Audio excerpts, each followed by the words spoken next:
Olá, Rodrigo. Mais uma vez no nosso podcast, estamos aí com mais um tema para conversarmos um pouquinho com aqueles que nos ouvem e nos assistem.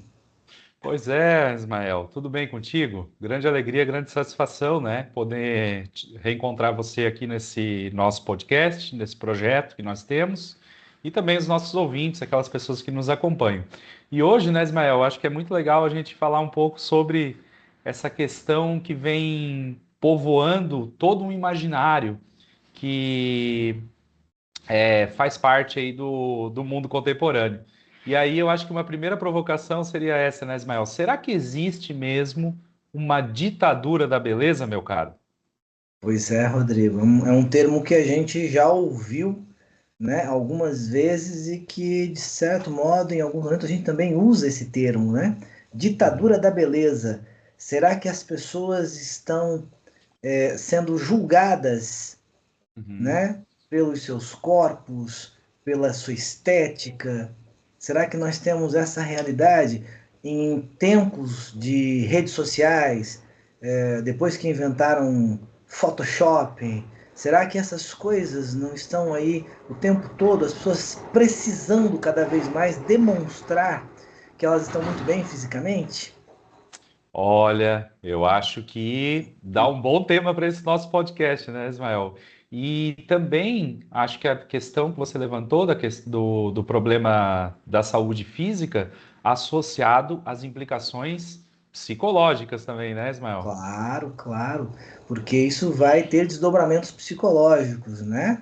Uhum. Essa autoexigência que as pessoas têm com relação à estética do seu corpo vai ter desdobramentos psicológicos os mais diversos. A gente, por exemplo, sabe, né, Rodrigo, do quanto que essas questões são geradoras de condições psicológicas e até psiquiátricas, como, por exemplo, anorexia, Uhum. bulimia, distúrbios alimentares e tantos outros.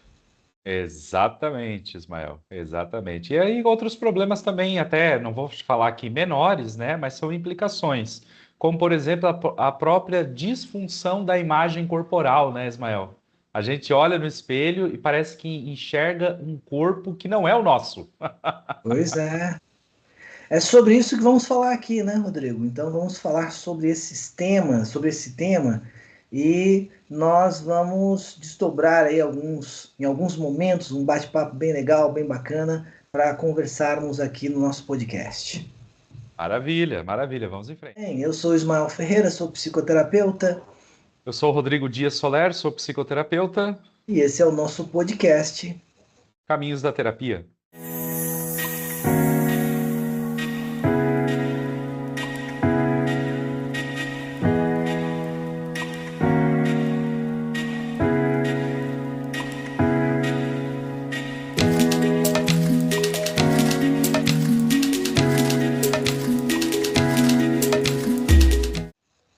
Rodrigo, para iniciarmos o nosso podcast com o tema Ditadura da Beleza, vamos iniciar aqui. Eu queria trazer uma reflexão sobre um sentimento específico que existe com relação às pessoas que entendem, né, que o seu corpo precisa ser o melhor possível, ou às vezes uma busca de perfeição física. Elas estão normalmente atreladas a um sentimento de comparação com o outro e de inferioridade. Isso é uma coisa para a gente já iniciar falando, Rodrigo, porque nós já estamos falando diretamente de implicações psicológicas disso, não é? Há um sentimento que é gerado, um sentimento psicológico, um sentimento, vou voltar aqui. Há um sentimento que é gerado psicologicamente por conta da comparação que as pessoas fazem com esses padrões de beleza.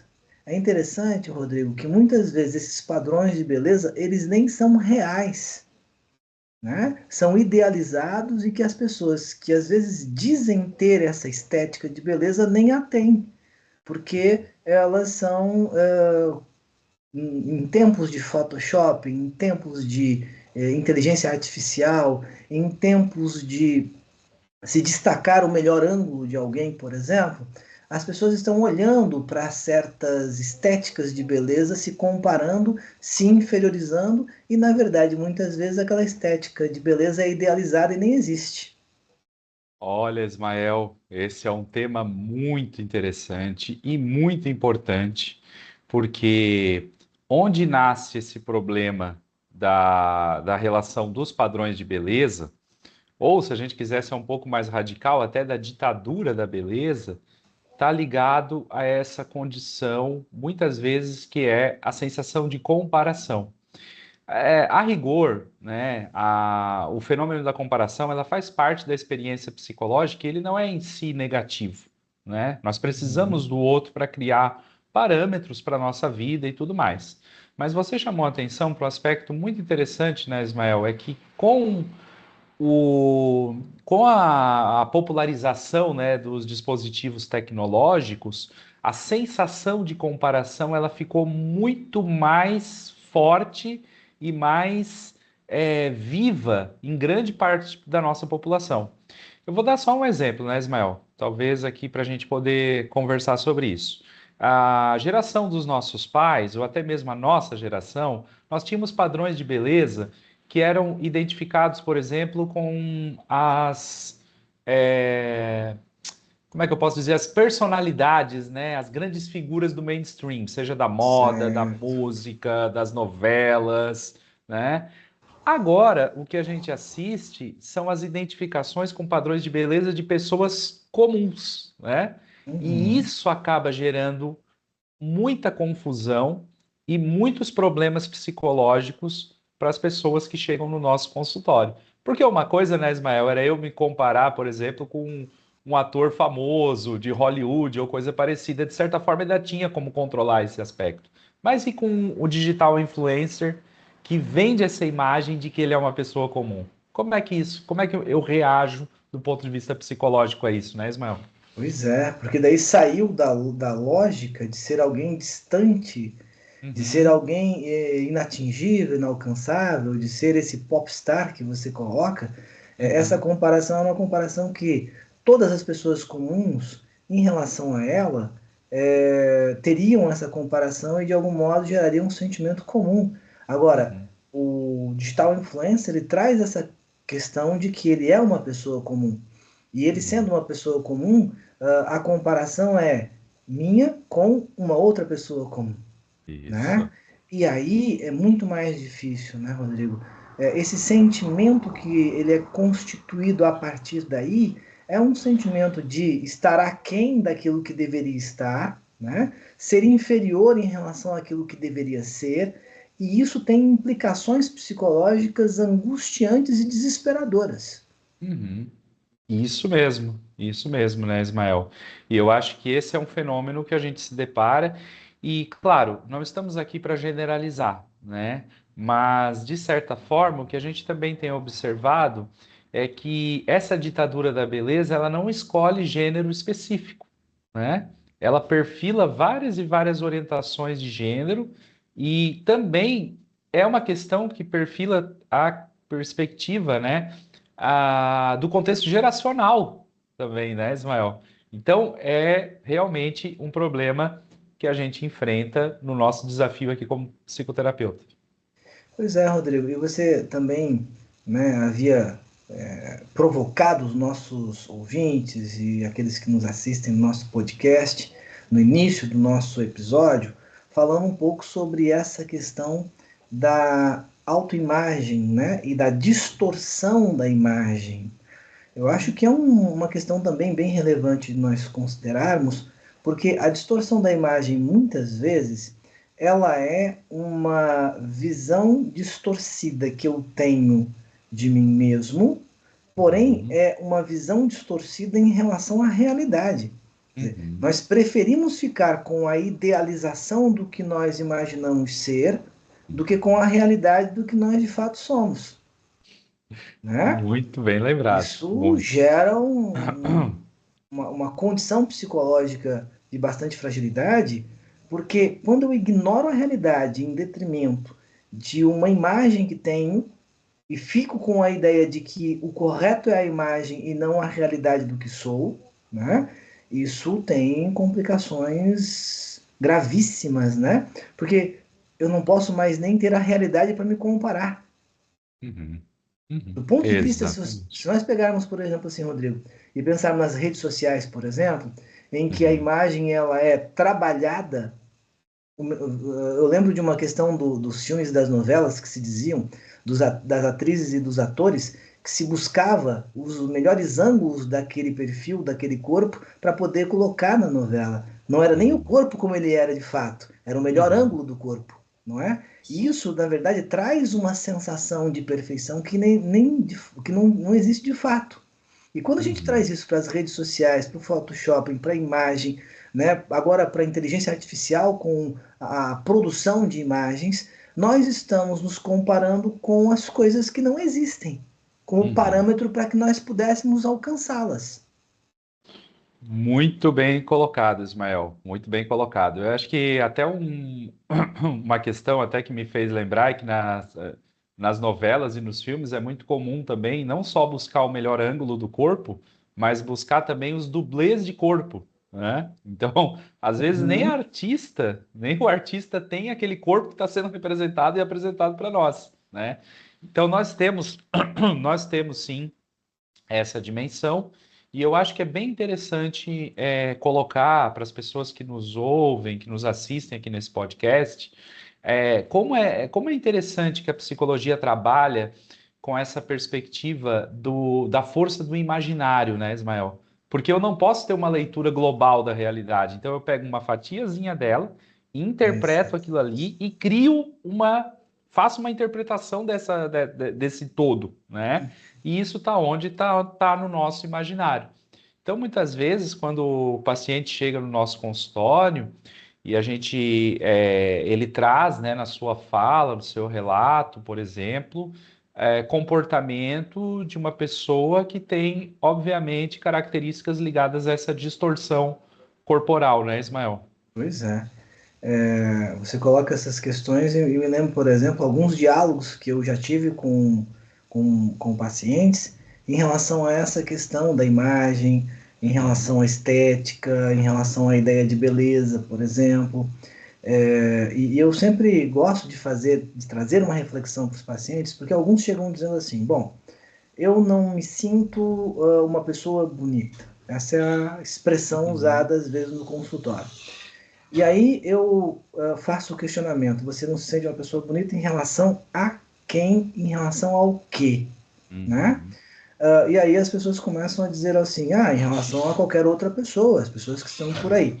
uhum, Eu gosto de usar um exemplo que é uma coisa muito comum, que já deve ter visto acontecer, eu também já vi acontecer, em rodas de conversas, sei lá, de homens e mulheres, familiares, a gente já viu isso, né? É, Veja bem, Rodrigo, por exemplo, um grupo de mulheres conversando sobre qual ator elas acham que é mais bonito. Se você parar para pensar, não há consenso, né? Uma mulher vai dizer que determinado ator ele é bonito e outra vai dizer que aquele mesmo ator ele não é bonito.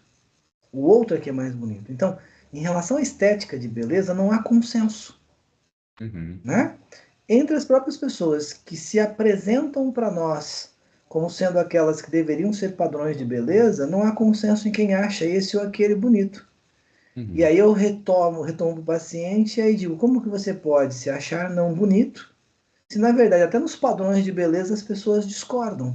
Isso. Então, eu estou tentando colocar uma questão aqui que é relativizar a ideia de beleza, Uhum. porque se nós mantermos a ideia de beleza padronizada para que só determinada espécie ou forma que pode ser considerada como uma ideia correta de beleza, nós vamos estar perdendo e as pessoas vão estar se comparando com coisas impossíveis muitas vezes. Muito bem lembrado, Ismael. Muito bem lembrado. Eu acho que é interessante também fazer aquela velha pergunta, né? Quem cria os padrões de beleza, né? Porque Pois é. nesse mundo, nesse cenário que a gente vive, onde a gente precisa consumir, o consumo ele é um fator de inclusão, no sentido pejorativo da palavra aqui, inclusão, as pessoas são levadas a acreditar que aquilo é uma predileção natural, né? Que Exatamente. simplesmente aquele fenômeno tá ligado a uma pessoa bonita que aparece ali na tela, né? Mas na verdade não. Na verdade, há sim um processo de construção, há todo um rigor metodológico por parte dessas várias indústrias e vários dispositivos que vão padronizando uma imagem que as pessoas se relacionam, né? Então, Uhum. acho que essa é a ideia. Para os pais e para as mães que nos ouvem, eu sempre costumo dizer, quando a gente trabalha essa questão do padrão de beleza, da autoestima, e da perspectiva de aceitação de si mesmo, eu sempre cito a história do patinho feio, né, Ismael? Que é Pois bem é. interessante. Na verdade, ele era um cisne, né? Só Aham. que naquele modelo, naquele padrão, ele nunca conseguia se encaixar, né? Pois é, exatamente. Eu acho que é uma história contada, né? E às vezes um Uhum, pouco usada para fazer essa reflexão que você fez. Exatamente. No contexto errado, né? O cisne virou um patinho feio, né? uhum, No contexto uhum, errado. E eu acho que é uma coisa que nós precisamos refletir. Estamos fazendo isso aqui no nosso podcast, Rodrigo, porque esse modo de nós nos relacionarmos com aquilo que nós achamos que precisamos ter do ponto de vista estético para sermos aceitos, né? Você já colocou isso antes, que gera baixa autoestima, distorção de imagem, sofrimento psicológico e angústia por conta de você não se sentir bem com você mesmo.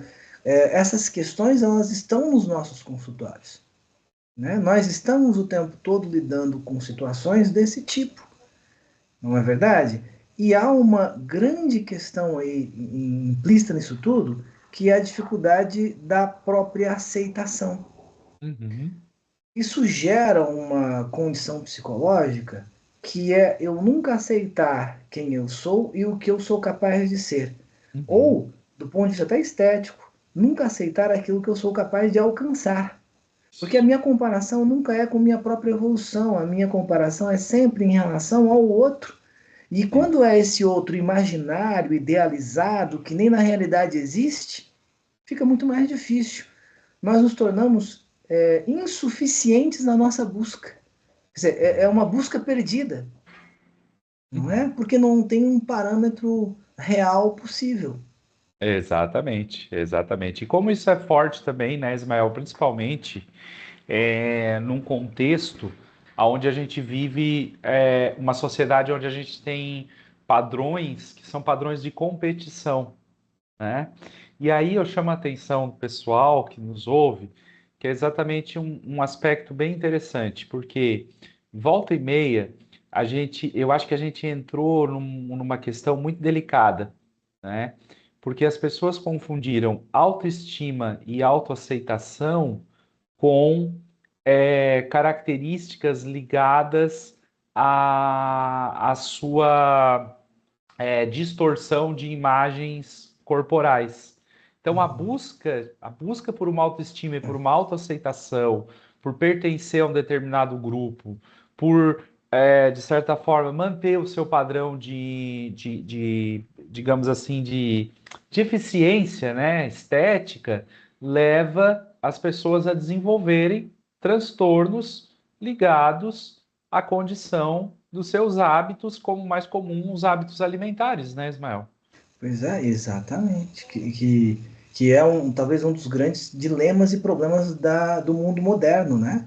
É, o modo como as pessoas lidam hoje com a alimentação, né, tem sido um gerador também de várias complicações psicológicas, né? Os distúrbios alimentares estão aí para mostrar exatamente isso, né, Rodrigo? Por exemplo, a necessidade de chegar a determinadas estéticas de beleza faz você alterar sua alimentação, né?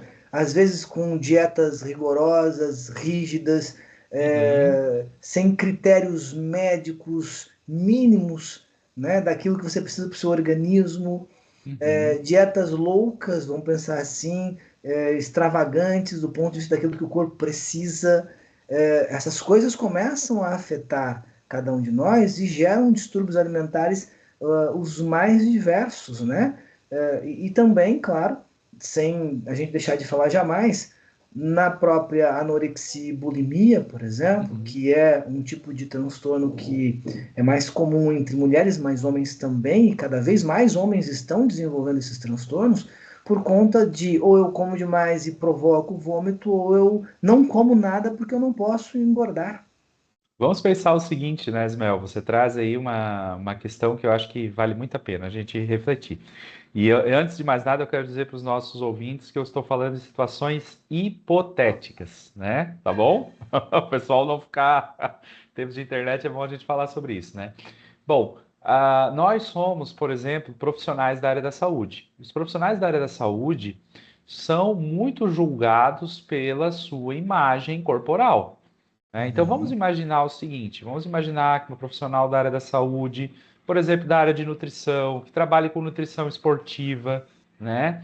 E que ela sofre uma pressão social muito grande para ter um corpo em alto rendimento para poder passar uma imagem de credibilidade. É lógico que a gente sabe que os profissionais são competentes e tudo mais, mas eu quero Uhum. que os pessoal entenda a partir dessa lógica, né? Então, você imagina o que anos de pressão social podem acarretar no comportamento e no desenvolvimento de distúrbios alimentares, inclusive dos próprios profissionais da área da saúde, né? Mas poderia ser com a psicologia também, poderia ser com a medicina, enfim, né? Quem que vai ter, assim, qual o julgamento que as pessoas vão ter quando olhar para o médico cardiologista que está acima do peso, que tem um comportamento, Uhum. né? Uhum. Então, acho que essa pressão social, ela gera impactos psicológicos, né? É isso que eu quero dizer para o pessoal. Claro, não, e gera mesmo, gera porque você precisa estar ali, se você entender que precisa corresponder a essa exigência social, né? Você Uhum, começa a entrar numa dinâmica de ansiedade, não tem como. Essa uhum, pressão ela vai gerar uma ansiedade para eu dar conta de ser como as pessoas querem que eu seja. Isso é bastante delicado do ponto de vista psicológico. Os profissionais da saúde eles acabam sendo, né, essa vitrine uhum. estética muitas vezes, e claro que isso vai ter desdobramentos. É interessante, né, Rodrigo? Porque nós falamos muitas vezes da questão dos desdobramentos psicológicos dessa relação Uhum, estética, daqueles que se comparam por não estarem atingindo esses padrões. uhum, Mas uhum, também existe, tem o sofrimento psicológico daqueles que determinados padrões eles até atingem, uhum. né? Mas a custo de uma ansiedade muito grande, de um cuidado quase perturbador consigo mesmo, compulsivo, no sentido de que não podem fazer absolutamente nada errado, de que não podem comer qualquer coisa em nenhum momento, né? Uhum. Uma rigidez com eles mesmos, e isso também gera complicações psicológicas graves. Exatamente, exatamente. E essas implicações elas vão acarretando o desenvolvimento dos distúrbios, né, que vão promover essa condição. Agora tem outro problema também que está ligado a essa condição, né, Ismael, que a gente pode abordar aqui, que é as receitas milagrosas que o pessoal anda usando, né? E aí tem um certo medicamento, que a gente não pode falar o nome porque, né, tem aqui os seus laboratórios, seus direitos autorais, mas que as pessoas usam esse medicamento que, na verdade, é para diabetes tipo 2, meu amigo. E as pessoas usam para Uhum, emagrecer, né? pois é. Essa corrida, né, pela estética faz com que as pessoas busquem recursos, os mais variados, e muitos deles fazem muito mal, na verdade. Né? Uhum. O uso de medicamentos, as dietas extravagantes e absurdas, não é verdade? Os jejuns prolongados, as atividades físicas, às vezes levadas à exaustão, São coisas Uhum. muito descompensadas e que cobram o seu preço, do ponto de vista do próprio corpo e do ponto de vista psicológico também. Exatamente, exatamente. Então é preciso estar atento também, né? Quais são os caminhos que a pessoa está buscando para lidar com as suas dificuldades? E aí não tem jeito, né? Melhor saída para isso, ou uma das saídas para isso, é justamente buscar no desenvolvimento psicológico, nas práticas de autoconhecimento, no processo de ressignificação das relações com a saúde, né? Que eu acho isso muito interessante, porque um corpo saudável não necessariamente é um corpo bonito do ponto de vista do padrão estético, né? Exatamente. E as pessoas precisam ter esse olhar que, a meu ver, é muito interessante para o seu crescimento e para o seu desenvolvimento de habilidades, né, Ismael? Porque, sei lá, às vezes tu olha o corpo de um modelo ou de uma modelo e você acha, nossa, aquilo ali é um exemplo de saúde, mas na verdade não é bem assim, porque aquela pessoa faz uma dieta super rigorosa, super controlada, cheia de, né, de questões, quando não passa também por questões de sofrimento psicológico. Às vezes olha para o atleta também e inveja aquele corpo, mas na verdade não sabe toda a preparação e todo o processo para que aquilo possa Uhum. acontecer, né, Ismael? Exato, é isso mesmo. Rodrigo, e para nós finalizarmos o nosso podcast, para a gente, né, aqui encaminhar para uma reflexão final, eu queria colocar para você o seguinte, para você, Rodrigo, e também para os nossos ouvintes, aqueles que nos assistem, a seguinte reflexão. Também existe um processo questionado por nós em relação à questão estética no processo do envelhecimento, Boa. né? Porque na medida em que você vai envelhecendo, e claro, as características do seu corpo mudam, há um movimento cada vez maior das pessoas recorrerem cada vez mais a padrões de estético para garantia de uma certa juventude estética, quando na verdade o corpo que apresenta suas rugas, que apresenta seu próprio processo de envelhecimento, ele parece que tem que ser negado, não é? A velhice é o sinônimo, muitas vezes, de uma coisa indesejada, porque esteticamente não é atraente. E isso, para mim, e eu tenho uma posição também bastante pessoal em relação a isso, é muito complicado, porque o processo de envelhecimento é um processo natural, Uhum. né? E nós precisamos vivê-lo naturalmente. Claro, você pode se cuidar, é importante que se cuide, mas tem pessoas que exageram nesse cuidado porque não podem se sentir de modo algum envelhecendo. Exatamente. E não pode ver o outro envelhecer também, né? Uhum, Essa é uma questão bem interessante. E aí a gente entra num problema, que é um problema que vem sendo pesquisado, né? Vem sendo analisado, que é a questão do etarismo, né, Ismael? Quando a gente vem de muito uma bem. cultura que surge lá atrás, na década de 60, 70, quando o cinema americano começa a passar uma ideia de juventude, né? Começa a Uhum, passar aquela coisa de seja eternamente jovem, né? Sabe? Então, isso vira um modo, um hábito cultural onde as pessoas não conseguem reconhecer o fenômeno da velhice como uma parte integrante da sua existência humana e sequer se preparam para esse momento, né? uhum. Então, a gente tem muitas pessoas que pode até se cuidar, pode até fazer atividade física e tudo, mas não se prepara psicologicamente para o momento derradeiro onde o seu corpo ele começa a dar sinais de que ele precisa de um outro movimento, de uma outra articulação, né, Ismael? Pois é, isso mesmo. Bom, e falando da velhice, então, nessa questão da estética, nós estamos aqui encaminhando os momentos finais do nosso podcast. Mais uma vez, um bom papo com meu amigo Rodrigo Dias Soler.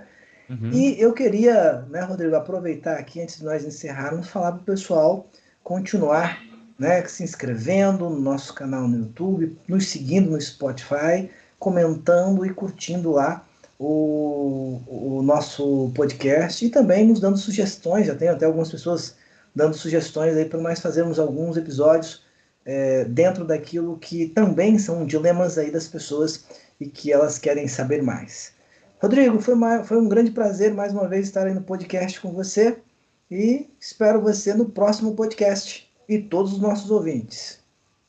Ismael, grande alegria, grande satisfação. Também convidar a galera, né, para curtir, compartilhar. Acho que é bem importante falar também desse cuidado e do zelo que é feito esse programa, no sentido mesmo de ser um trabalho artesanal e com muito amor e com muito carinho para popularizar a psicologia, levando ela para o grande público em geral, né?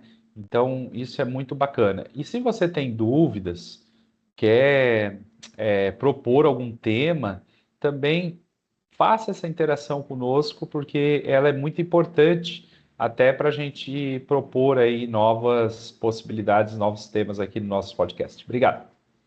Muito bem, um abraço, Rodrigo, um abraço a todos os ouvintes. Esperamos vocês no nosso próximo episódio. Um abraço, pessoal. Fiquem bem.